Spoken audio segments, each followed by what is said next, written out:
सुबह सुबह का टाइम है दोस्तों और मैं जा रहा हूँ अभी दूध लेने के लिए, क्योंकि घर पे जो था दूध वो सिर्फ वो चाय बनाने वाला दूध है। मतलब पीने के लिए मैं दूसरा दूध यूज़ करता हूँ। तो अभी वो ही मैं प्रिक्स मार्केट में ख़रीदने के लिए जा रहा हूँ। और फ़ोन में मेरे सिम वगैरह है नहीं, नेटवर्क बिल्कुल भी नहीं है, सिर्फ अभी वीडियो बनाने के लिए काम में आ रहे। पहले तो मैंने घर पे छोड़ दिया था, फिर मैं देखा कि वीडियो बनाऊँगा तो फ़ोन पर लेके चलते हैं, क्योंकि नेटवर्क तो था नहीं तो फ़ोन का करता क्या। तो इस चक्कर में पहले छोड़ देता हूँ। एंड सिम नेटवर्क ना होने की वजह ये है क्योंकि मैंने सिम बंद करवा दी थी पापा को बोल के, क्योंकि मेरा प्लान था कि मैं इटली नहीं आऊँगा। और इटली ना आने की वजह ये थी क्योंकि मैंने अप्लाई कर दिया था यूके के लिए, बट किस्मत ऐसी साली कि हुआ नहीं यूके का।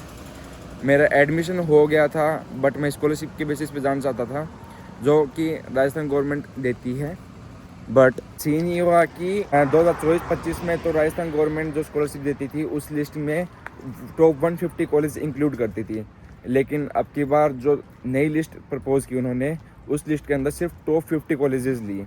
तो मैं टॉप 150 के हिसाब से मैंने अप्लाई कर दिया था कॉलेज में, और मैंने उसकी फ़ीस भी पे कर दी थी, जो कि इनिशियल डिपॉजिट करना होता है 2000 पाउंड का, वो भी मैंने डिपॉजिट कर दिया था।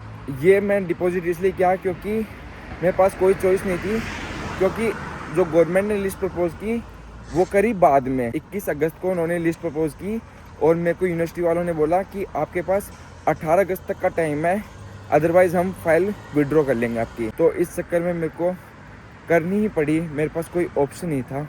एक बार मैं मार्केट पहुंच गया, दूध ले लेता हूं, उसके बाद में आगे कंटिन्यू करते हैं। मैं भूल हो गया कौन सा पीता था, ये कौन सा है, लाते फिर इसको। हाँ बस यही चाहिए। Solo quello? Sì, sì, sì. Vai avanti. Grazie. A te? E buona नहीं रहे। giornata. बना जो ना। ये दूध पड़ा है अपने 1.5 यूरो का। तो 2000 पाउंड करने के बाद मैं वेट करा, फिर उसका लिस्ट प्रपोज होने का। लिस्ट प्रपोज हुई तो लगा झटका। झटका लगने के बाद भाई अब 30-35 लाख रुपए खुद के दम पे देना, भाई इतना मेरे को वर्थ इट नहीं लग रहा था कि 30-35 लाख रुपए मैं ऊपर से लगाऊं, क्योंकि फ़ीस थी 20,000 पाउंड। तो और उसके बाद में वहाँ पे रहने खाने का खर्चा सारा लगता ही है। तो मेरे को पता नहीं क्यों वर्थ इट नहीं लग रहा था। मैं जा रहा था मास्टर्स करने के लिए डिजिटल मार्केटिंग के अंदर, तो मेरे को वो चीज़ वर्थ इट नहीं लगी। फिर मैं लग गया कि अब इसको अपन वापस कैसे लाएं 2000 पाउंड को। फिर मैंने सारा चेक किया तो उसमें लिखा हुआ वीज़ा के अंदर आपका रिफ्यूज़ल आ जाए तो उस केस में आपके रुपये रिफ़ंड आ सकते हैं, या आप कोई कंडीशंस जो है वो आप फुलफ़िल नहीं करते कॉलेज की, उस केस में आपके रुपए रिफ़ंड आ जाते हैं। अदरवाइज़ और कोई कंडीशन नहीं है जिसके अंदर आपके अमाउंट रिफ़ंड हो सकता है। तो अब लग नहीं रहा, अभी तक तो आया नहीं रुपए। और बाकी उसको बोल रखा है, मैंने आईडीपी के थ्रू किया था अप्लाई, उनको बोल रखा अब कि देखो अगर कुछ ऑप्शन हो करो कोशिश। बाकी अब लगता नहीं है, मेरे को ऐसा लग रहा है कि मैंने डुबाई दिए, मेरे डूब गए रुपए 2.5-3 लाख रुपए। मतलब 2.5 लाख रुपए तो 2,17,000 हो रहे थे उस टाइम पे 2000 पाउंड के, जब करेंसी कन्वर्ट करते अपन। और उसके बाद में आगे चार्जेस लग गए थे भेजने के रुपए। तो ऐसा सीन हुआ। अब क्या ही बताऊँ, रुपए भी डूब गए और कुछ मिला भी नहीं। उसके बाद में भाई मेरे को कुछ सूझा नहीं कि अब क्या करना है क्या नहीं करना चाहिए। फिर मेरे को अब दिखा इटली कि एक बार इटली चलते हैं, कम से कम आगे लाइसेंस वाला काम तो करते हैं पूरा, क्योंकि उसमें भी मेरे लाख रुपए ऑलरेडी लाख रुपए के आसपास तो लग ही चुके हैं, लाख या लाख से ऊपर लग गए। तो मैं देखा इनको क्यों बिना फालतू में डुबाते हैं, चलते हैं इटली और आगे प्रोसेस करते हैं। मेरे गुइदा के जितने मैंडेटरी होते हैं हार्स वो तो कंप्लीट हो चुके हैं। देखते हैं अब कितना टाइम और लगता है इसके अंदर। अब घर जाके दूध पीता हूँ और नहा के और फिर निकलते हैं लाइब्रेरी के लिए। बढ़िया करते हैं अपने दिन की शुरुआत एक नई शुरुआत के साथ।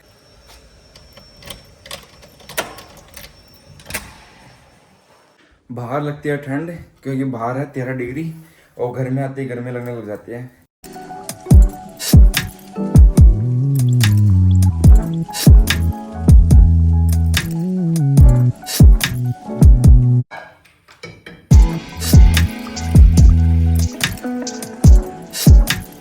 अब जब तक ये दूध पीने लायक हो जाता है, थोड़ा बहुत ठंडा हो जाता है, तब तक मैं झाड़ू और लगा देता हूँ, क्योंकि आराम से 5 मिनट तो लग जाएंगे ठंडे होने में। 6-7 महीने हो गए काम करे हुए।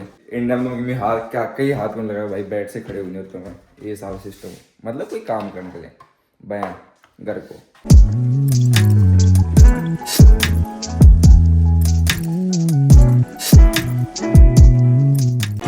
Hours later. तो right now I am link for library जाके मैं सबसे पहले तो टीवी अपडेट करूँगा एंड देन मैंने कुछ कोर्सेज परचेज कर रखे हैं, तो उन कोर्सेज में से एक उठा के स्टार्ट करूँगा ढंग से। मैंने नीचे लेके एक वीडियो देख रखी सभी कोर्सेज की कि कैसा क्या है, बाकी मैंने स्टार्ट किया नहीं था, लेकिन अब आज से स्टार्ट कर दूँगा उन कोर्सेज को भी। एंड देन फिर उस सिम वाले काम के लिए जाएंगे। वैसे तो मेरे को लगता है कि वही सिम मेरी पहली वाली चालू हो जाएगी, क्योंकि मैं ऑलरेडी उस नंबर से मैं व्हाट्सअप यूज़ कर रहा हूँ, तो मेरे को लगता नहीं है वो सिम किसी के पास गई है, वही चालू हो जानी चाहिए। और लेकिन उसमें भी दिक्कत आ सकती है, क्योंकि वो सिम है पापा के नाम से और पापा के मेरे पास डॉक्यूमेंट्स है नहीं। अब देखते हैं, जाके बात करेंगे। भी एक बाबूलाल अंकल जो हैं वो अभी कोई काम से जाएंगे, जब उनका काम हो जाएगा तो वो मेरे को कॉल करेंगे, देन हम जाएंगे सिम वाली दुकान पे। तो देखते हैं कैसे क्या रहता है। बढ़िया लग रहा है। कहाँ इतनी गर्मी थी, दिन में तो तगड़ी गर्मी रहती थी और रात को भी एसी चलानी पड़ रही थी जयपुर में तो, और अब बढ़िया एकदम ठंड मिल रही है। रात को रजाई ओढ़ के सोया था। ये रही अपनी बिब्लियोटेका चीज का, ये रही मेरी ओल्ड सीटिंग।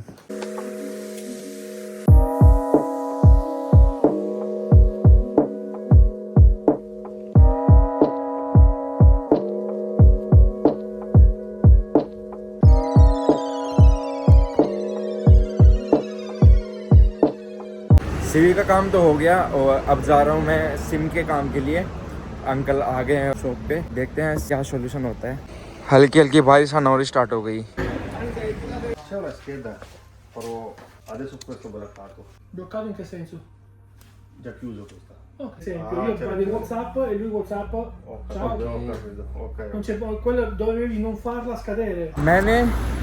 मैंने नया नंबर ले लिया है, क्योंकि मैंने वो नंबर जो है पुराना वाला मैंने ब्लॉक करवा दिया था। इस चक्कर में यहाँ पे ऐसा सिस्टम है कि सेम बंदा एक बार सिम बंद कराने के बाद वो ही नंबर वापस नहीं ले सकता, अब वो दूसरा बंदा ही ले सकता है। और अभी तक मेरा व्हाट्सअप इसलिए चालू है क्योंकि किसी तीसरे बंदे ने वो नंबर नहीं लिया। जैसे ही कोई तीसरा बंदा ले लेगा वो नंबर, मेरा व्हाट्सअप भी बंद हो जाएगा। तो ऐसा सिस्टम है। और अब की बार मैंने फिजिकल सिम ना लेके मैंने ई सिम ली है। यहाँ पे ई सिम का सिस्टम यह है, मैंने इंडिया में तो यूज़ करी नहीं, यहाँ का बता देता हूँ कि यहाँ पे ई सिम 100 बार अपन एक फ़ोन से दूसरे फ़ोन में ट्रांसफ़र कर सकते हैं। जैसे मैं अभी इस फ़ोन यूज़ कर रहा हूँ, तो मेरे को यहाँ पे सिर्फ डीएक्टिवेट करनी है और दूसरे फ़ोन में मेरे को QR कोड स्कैन करके और चालू कर देना है, और वो जब मैं चालू कर दूँगा तो वो सेकंड टाइम हो जाएगा। तो ऐसे मैं 100 बार कर सकता हूँ। एंड अभी मैं जा रहा हूँ बिब्लियोटेका में, अब भी जाके बैग उठाऊँगा और घर जाऊँगा, क्योंकि बारिश आ रही हल्की हल्की, कब तेज़ हो जाए पता नहीं, और मैं छत्ता भी नहीं लेके आ, इस चक्कर में घर पे जा रहा हूँ सीधा बैग उठा के। और मिलते हैं नेक्स्ट व्लॉग में। Till then bye bye. जय राम जी की।